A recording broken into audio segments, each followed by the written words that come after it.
آپ کے اگر دو بیٹے ہوں، کیا ہو؟ دو بیٹے ہوں اور آپ ایک بیٹے کو اچھا لے کر دیں، اچھا پہنائیں، اچھا کھانا کھلائیں، اور دوسرے بیٹوں کو خراب کھانا کھلائیں، اچھا نہ پہنائیں، اچھا نہ دیں، تو آپ کیا کہیں گے؟ یار یہ اس کے ساتھ حق نہیں کر رہا، کیا یہ اس کے ساتھ حق نہیں کر رہا، یہ اس کے ساتھ جو حق ہے اس کا یہ پورا نہیں کر رہا، یہ اس کے حقوق جو ہے نا پورے نہیں کر رہا ہے، ایک کے حقوق پورے کر رہا ہے اور دوسرے کے حقوق پورے نہیں کر رہا، یہ کیا ہے؟ عدل نہیں کر رہا، یہ بے عدل انسان ہے کہ اللہ تعالیٰ نے اس کو دو اولادیں دیے اور دونوں کو ایک جیسا کھلائے پلائے، سب کچھ ایسا کرے، کیا کرے؟ سب کچھ ایسا کرے، لیکن کیا یہ ایک کو ترجیح دے رہا ہے اور ایک کو کم کر رہا ہے؟ یہ کیا اپنے حقوق صحیح طریقے سے ادا نہیں کر رہا، یہ حقوق کو پورا کرنے والا نہیں ہے، کیا ہے؟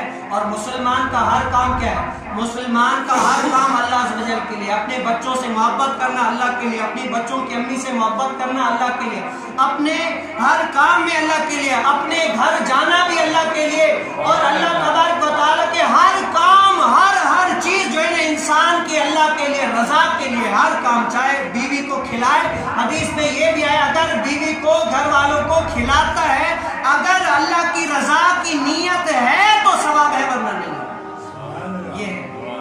تو ایک کو اچھا کھلائے ایک کو نہ کھلائے تو کیا کہیں گے کہ یہ عدل پسند نہیں ہے، یہ اس کے حقوق ادا نہیں کر رہا۔ آج میں آپ سے پوچھتا ہوں، آپ دیکھ لیں کہ ہم صبح سے لے کر شام تک اپنے گھر میں کتنی مرتبہ داخل ہوتے ہیں؟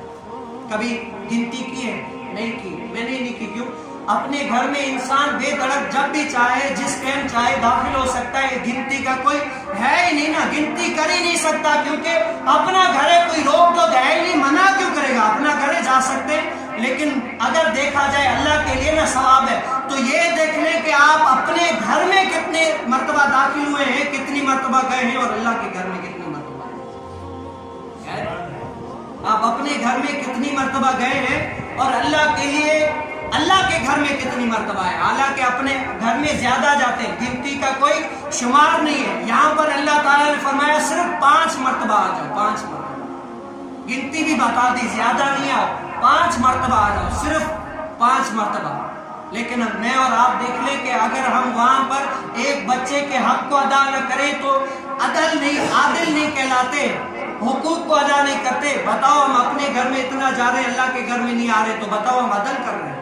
قیامت والے دن ہم سے مسجد نہیں پوچھے گی، یار اپنے گھر کو تو آباد کرنے کے لیے صبح سے شام تک آتا جاتا رہا، اپنے گھر والوں کو دیکھنے کے لیے، ماں باپ کو دیکھنے کے لیے، بیوی بچوں کو دیکھنے کے لیے، کبھی مجھ اللہ کے گھر میں بھی آ کر سجدہ کیا ہے، تمہارا ہی فائدہ تھا، لیکن یہاں پر تو آنے کے لیے تمہیں ٹائم ہی نہیں تھا، کیا ہے؟ یہاں پر تو تمہیں آنے کے لیے ٹائم ہی نہیں تھا۔ تو یہ حق کس کے تھے؟